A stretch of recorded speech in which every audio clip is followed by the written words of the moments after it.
अध्यक्ष अमीलाल जी, संचालक महोदय जी, आदरणीय सतवीर प्रधान जी, आज़ाद पालवा जी, रणधीर चहल जी, विजेंद्र संधू जी, जयप्रकाश जी, अनीश भाई जी, महीपाल जी, हरिकेश जी, उमेद जी, सिक्किम देवी जी, रामफल दैया जी और हमारे सारे पत्रकार भाई, आप सब ने आपका बालक, आपका छोटा भाई हाथ जोड़ के और सिर झुका के राम राम करा है।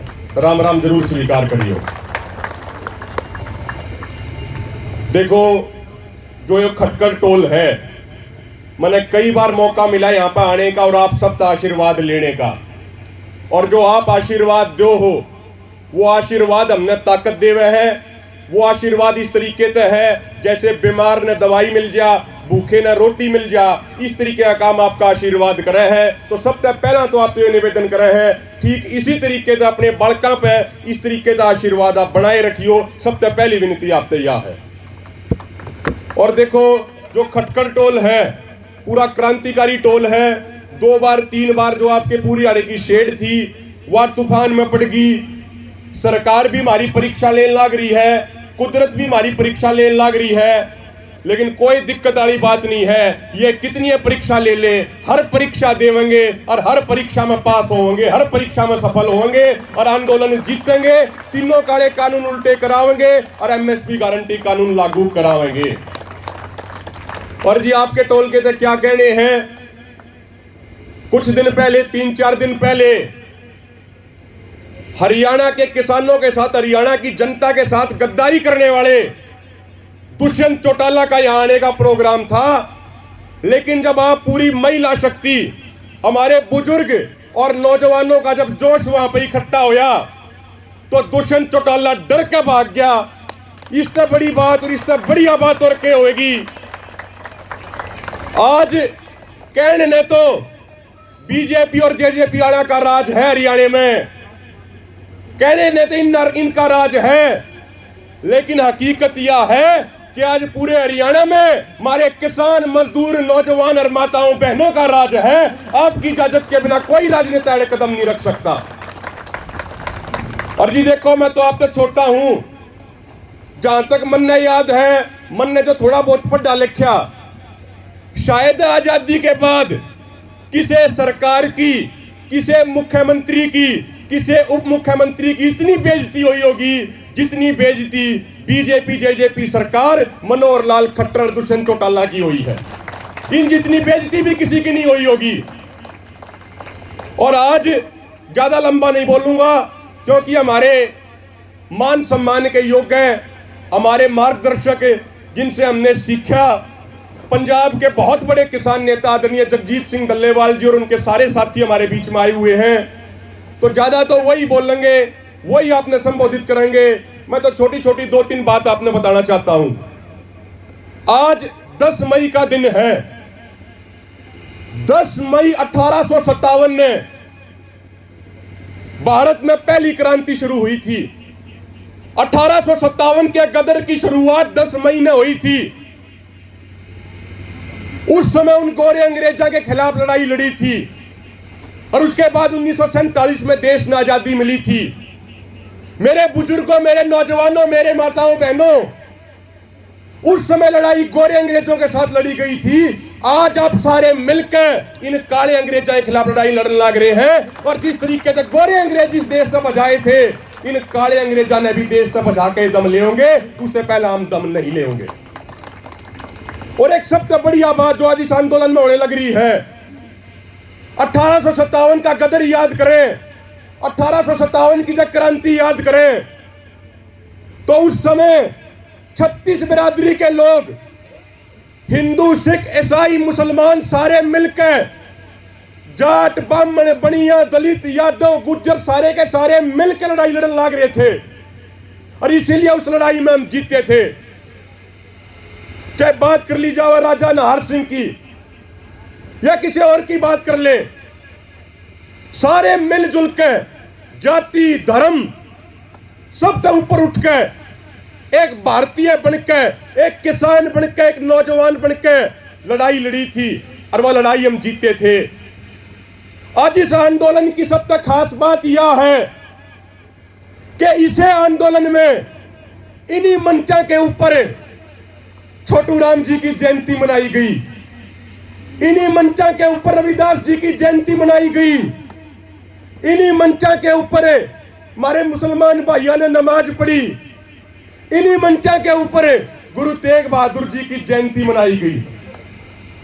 तो जो ये अपना किसान समाज जो इतने सालों तक इन राजनेताओं ने जाति और धर्म के नाम पर बांट रखा था, कदे पानी के नाम पर लड़ा देते थे, कदे किसी और नाम पर लड़ा देते थे, लेकिन आज अपना यो किसान समाज इस आंदोलन के जरिए आप सब लोगों की मेहनत जोश जज्बे के कारण यो किसान समाज जाति और धर्म तो ऊपर उठ गए दोबारा तक किसान जवान नौजवान मजदूर बन गया है। और इसे कारण इन सारी राजनीतिक पार्टियां के पेट में दर्द हो रहा है।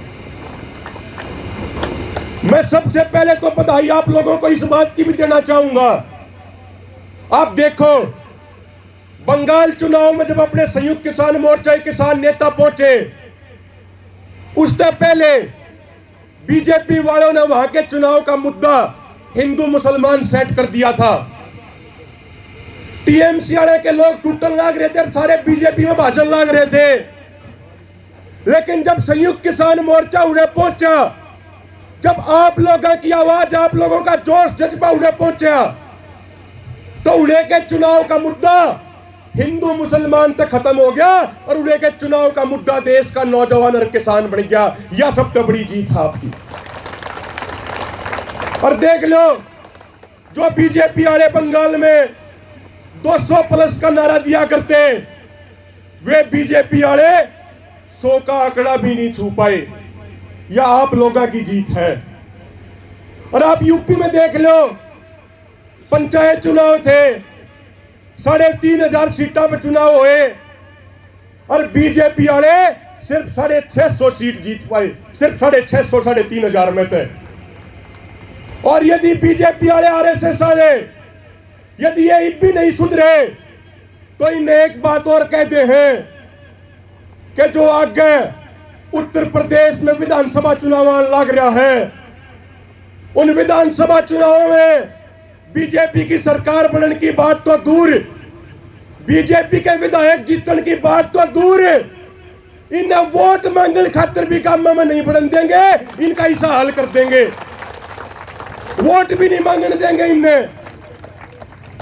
और हमारे देश का इतिहास रहा है कि जो यूपी में तो साफ हो गया राजनीतिक तौर पे, वो पूरे देश की राजनीति तक भी साफ हो जाता है, तो इन्हें पूरे देश की राजनीति तक साफ कर देंगे।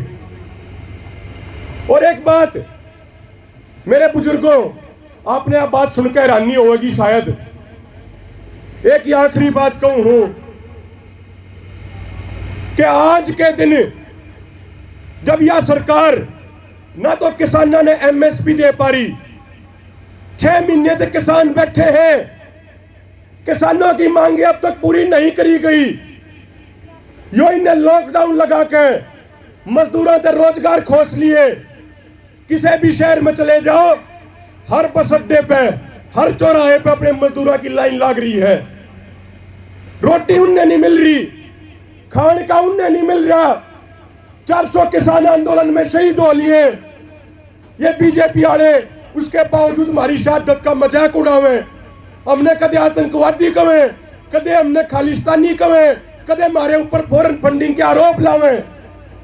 इस सरकार के राज में नौजवानों ने रोजगार नहीं मिल रहा।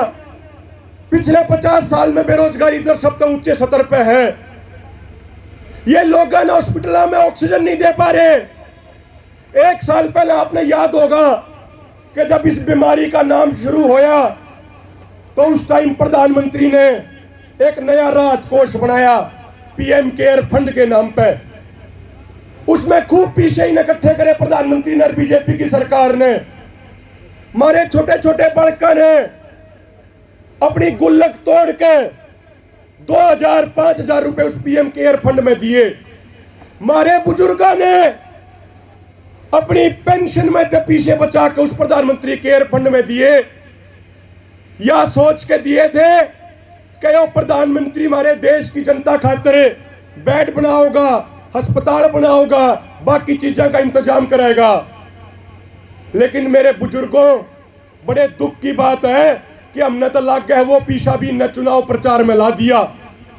आज लोगों ने ना तो ऑक्सीजन मिल रही, ना लोगों ने, शहर के लोगों ने बेड मिल रहे, ना अस्पताल मिल रहे। ऑक्सीजन तो वह चीज है जिसके ऊपर हर व्यक्ति का अधिकार है, लेकिन ऑक्सीजन की भी काला बाजारी कर दी, ऑक्सीजन की भी जमाखोरी कर दी। इसे टाइम में अब यह बात सुन के हैरान हो जाओगे कि हमारे देश के प्रधानमंत्री खातिर दिल्ली में नया बंगला बनने लग रहा है। आज के दिन हमारे देश के राजनेताओं के ऐशो आराम और उनकी मौज के खातिर नया संसद बनने लग रहा है, और उस खातिर सरकार 20,000 करोड़ रुपए का खर्चा करने लग रही है।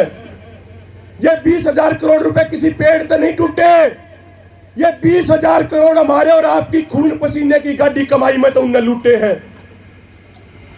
जब हमारे देश में किसानों ने एमएसपी नहीं मिल रहा, मजदूरों ने खाने को नहीं मिल रहा, नौजवानों को रोजगार नहीं मिल रहा, लोगों को ऑक्सीजन नहीं मिल रही, उस समय ये मोदी सरकार बेशर्मी की सारी अदाना पार करते हुए राजनेताओं और मंत्रियों के ऐशो आराम और मौज खातिर 20,000 करोड़ रुपए की संसद और प्रधानमंत्री का बंगला बनाने लग रही है। इससे बड़े दुख और शर्म की बात क्या होगी मेरे बुजुर्गों? जो शहीदा ने अपनी कुर्बानी दी थी वह इसे लोकतंत्र खातिर नहीं दी थी। वह शहीदा ने कुर्बानी दी थी कि हर किसान ने उसकी फसल का उचित मूल्य मिले, हर नौजवान के हाथ में रोजगार हो, सारे लोग धर्म जाति तो ऊपर उठ कर मिलजुल कर रहे। लेकिन इन राजनेताओं ने हमारे देश की जनता का खून चूसने का काम किया है। मेरे बुजुर्गों, नौजवान भाइयों, माताओं, बहनों, जो आंदोलन आज हम सब लड़ रहे हैं, यो आंदोलन इस देश की दिशा और दशा तय करेगा। जो लड़ाई आप लड़ रहे हैं, यह लड़ाई देश को बचाने वाले किसान, नौजवान, जवान, मजदूर बनाम देश को बेचने वाले राजनेता और कॉरपोरेट घरानों की लड़ाई है। यह अपनी अगली पीढ़ी को बचाने की लड़ाई है। मेरे बुजुर्गों, यह लड़ाई हमने हर हाल में जीतनी है। हम अपना सिर कटा लेंगे, लेकिन इन सरकारों की गलत नीतियों के सामने सिर नहीं झुकाएंगे। हमने सिर झुकाना मंजूर नहीं है, सिर कटाना मंजूर है। और अपनी इस किसान कौम का इतिहास रहा है, बड़े बड़े तानाशाह आए, बड़े बड़े अंतर टकराए, लेकिन हमारा वजूद तो न्यू का न्यू है। लेकिन हम तक टकराने वाले वे तानाशाह खत्म हो गए, वे मिट्टी में मिल गए। यदि यह सरकार चाहे है, यदि बीजेपी और आरएसएस वाले चाहे हैं कि बीजेपी और आरएसएस का वजूद मिट जावे, तो कोई बात नहीं है। हमने यह बात भी मंजूर है, जिस तरीके से पहले वाले तानाशाहों का वजूद मिटाया है, इन बीजेपी और आरएसएस वाला के भी वजूद मिटा देंगे, यदि ये नहीं संभले और नहीं सुधरे तो। अंत में कुछ नारे लगा दो। जो खटकड़ टोल हमेशा हमारे भीतर भी जोश भरने का काम करे, जज्बा भरने का काम करे है। और जो आपकी कमेटी इतने बेहतरीन तरीके से पूरा जो है धरना चला रही है, हमारे नौजवान साथी, मैं जिनका नाम लूंगा उतना एक कम होएगा। अनिल भाई है, राम निवास है, और भी बहुत नौजवानों की टीम है जिनका मैं नाम नहीं ले पाया, उनसे स्पेशल माफी भी मांगू हूं। आप नौजवानों का, बुजुर्गों का, माताओं बहनों का जो है पूरा जोश और होश का मिश्रण है, इसने ठीक इसी तरीके से राखियो। और एक अंतिम विनती या करूं हूं, आपने जिस तरीके से 26 नवंबर और 26 जनवरी ने दिल्ली के बॉर्डरों पे इतनी भारी संख्या में पहुंच के सरकार का नकेल कसने का काम कराया था, वो समय दोबारा तो आ गया है। ठीक इसी तरीके से अपनी संख्या बढ़ा दो। आज और 12 तारीख ने पंजाब के किसानों के बड़े बड़े जत्थे बॉर्डर की तरफ आओगे। पंजाब अपना बड़ा भाई है, लेकिन हरियाणा वाले भी पंजाब तो पाछे नहीं है। पूरा कंधे से कंधा मिला के पूरा साथ देंगे। और जितना पंजाब करेगा उसका फालतूकरण का काम हमारे हरियाणा की आज जनता करेगी। इस बात का एक उम्मीद लेकर आप तो आए हैं। अंत में नारे लगा दो, आपके नारे हमारे भीतर जोश भरने का काम कर रहे हैं। दोनों हाथ ऊपर उठ करके नारे लगाओगे। जो अपने बुजुर्ग पाछे बैठे हैं, जो यार शेड कम रहेगी दोबारा तो बना लग रहे हैं, वे भी नारे जरूर लाओ जितनी आवाज जारी है। किसान एकता जिंदाबाद, मोदी सरकार मुर्दाबाद, खट्टर सरकार मुर्दाबाद, दुष्यंत चौटाला मुर्दाबाद, किसान एकता जिंदाबाद, नारी शक्ति जिंदाबाद। और जो हमारे ये पत्रकार भाई जो हमारी आवाज को पूरे देश और दुनिया में पहुंचाने लग रहे हैं, आपका भाई विशेष तौर पर धन्यवाद कर रहे हैं। ठीक इसी तरीके से हमारी आवाज ने आगे ही पहुंचाते रही हो, क्योंकि आप भी जमींदारा के बालक हो, यह उम्मीद आप रखे हैं। बहुत बहुत धन्यवाद।